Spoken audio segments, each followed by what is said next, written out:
it's so interesting that you brought up about the mentor, because I was going to ask you about that. So what was next for you after Hudson?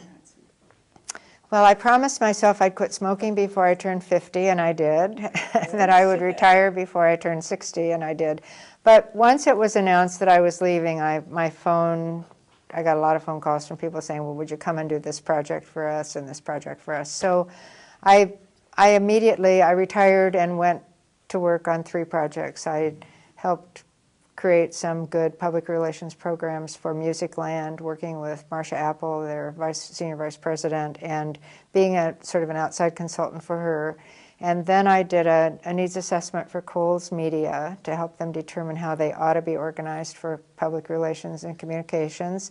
And then I had my most interesting assignment, and I got called in to help the Minnesota Vikings and head coach Dennis Green, who became one of my very good friends. But he was the first African-American head coach in the NFL, and he had come to Minnesota and with a very successful career behind him, but a lot of people wanting to attack him. And so there were some source not to be named kinds of stories that ran in the newspaper. So I was hired to help Dennis and the Minnesota Vikings deal with those issues.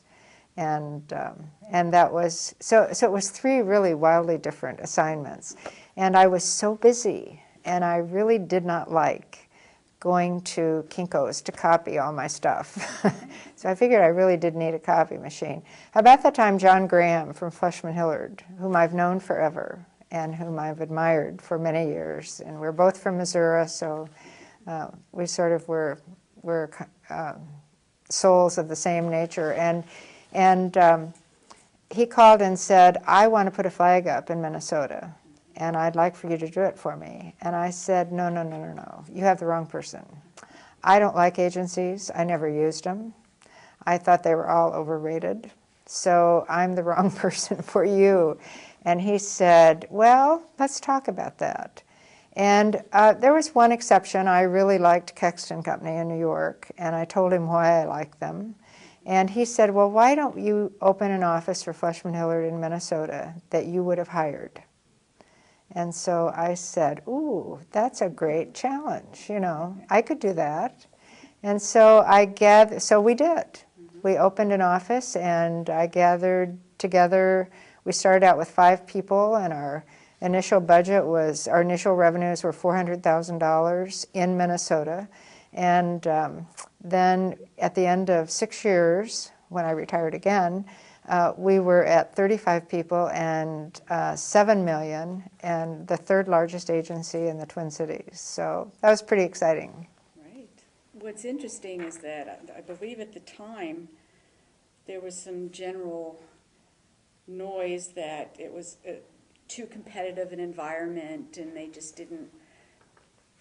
people just didn't hold out a lot of hope for you or the success of the office, right? And what was a big challenge? Well, the big challenge was that Flushman Hillard is an international agency, and no big national agency had ever survived in Minnesota. It's a very, very proud of Minnesota offices, very proud of Minnesota companies. That's why so many companies that are Minnesotan are incorporated in Minnesota. Mm-hmm. But I think Burson Marsteller had been in there a couple of times. Hill and Knowlton had been there a couple of times, and they closed the offices, and people moved on to other places. But so I said, now there was a Shandwick office, a Weber Shandwick office there, but they were there because they bought a local agency, and so then they just changed the name. But most people in town still called it Mona Meyer and McGrath. So, so that was a challenge and it was what we ran into on every new business pitch. People would say, well, we understand you're sort of pricey because you're a big national, we have all these offices and everything. And I said, I am competitive with any piece of offer that you may get from someone else. What we did was we really promoted the fact that we were all Minnesota people, mm-hmm. and that we did all of our business in Minnesota. We weren't just housed in Minnesota, but we were an office that focused on Minnesota companies and on Minnesota business. And so and we were there to stay. And we also didn't bait and switch. I mean, we looked at all the things that had always bugged me about agencies, and we corrected those, and it worked. So it was great fun. And it made my career then very interesting because I'd had public sector PR experience, corporate PR experience, and then finally agency experience. So having done all three, I then could retire.